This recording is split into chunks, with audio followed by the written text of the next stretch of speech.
Oh, hello great readers. I'm Belchan. I'm Nimikung. I'm Banchan.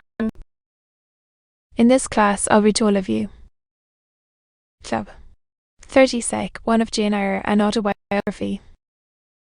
As. Ah. Jane Eyre, an autobiography. Brontë. Chap. 30 sec. 1. The more I know of the inmates of Moorhouse, the better I like them. Up all day. And walk out sometimes. I could join with Diana and Mary in all their occupations, converse with them as much as they wished, and aid them when and where they would allow me. There was a reviving pleasure in this intercourse, congeniality of tastes, sentiments, and principles. I liked to read what they liked to read, what they enjoyed, delighted me, what they approved, I reverenced. They loved their secret home, and in the grey, Tomal, antique structure, with its low roof, its lattice casements, its mouldering walls, its of novish fish grown under the stress of mountain winds, its gardened, a term both potent and permanent, which the pebbly bridle path leading from their gate descended, and which wound between fern banks first, a faith, or gave sustenance to a flock of grey Merlin sheep, with their little mossy faced lambs of the to the scene. I say, with a perfect enthusiasm of attachment, I could comprehend the feeling, and share both its strength and truth. I saw the fascination of locality. I felt the consecration of its loneliness. Ridge and Dill by Moss, by Heathbell, by flower sprinkled turf, by brilliant bracken, and mellow granite crag.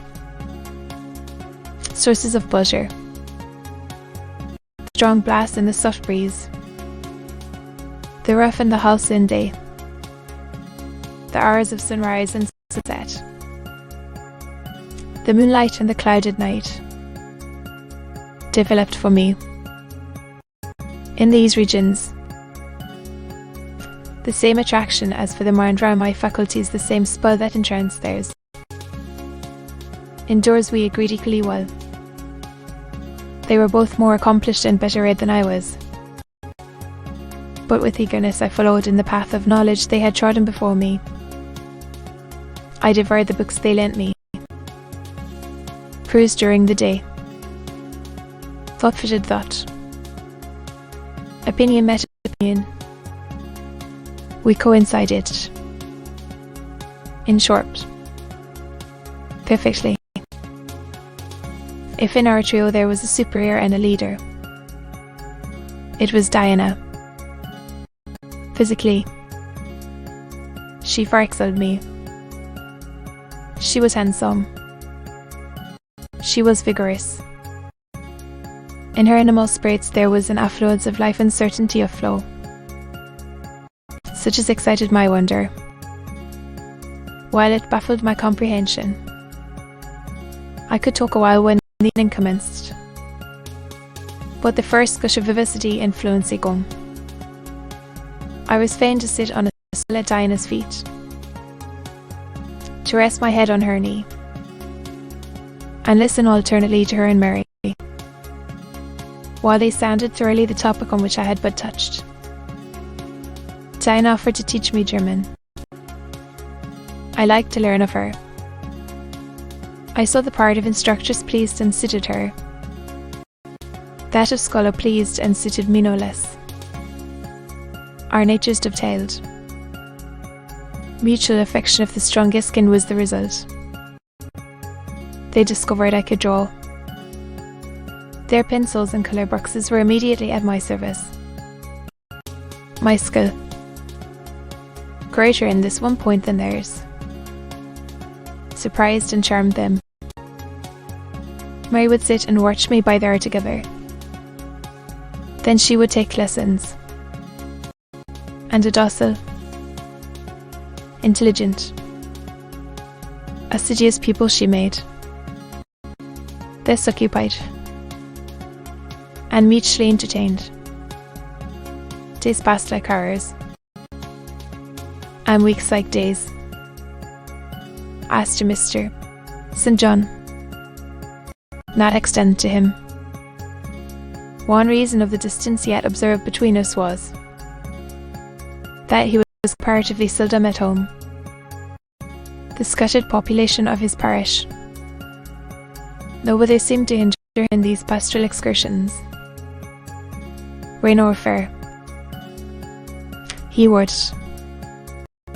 when his hours of morning study were over, take his hat, and then, followed by his father's old pointer, Carlo, regarded it. Sometimes, when the day was very unfavourable, his sisters would expostulate.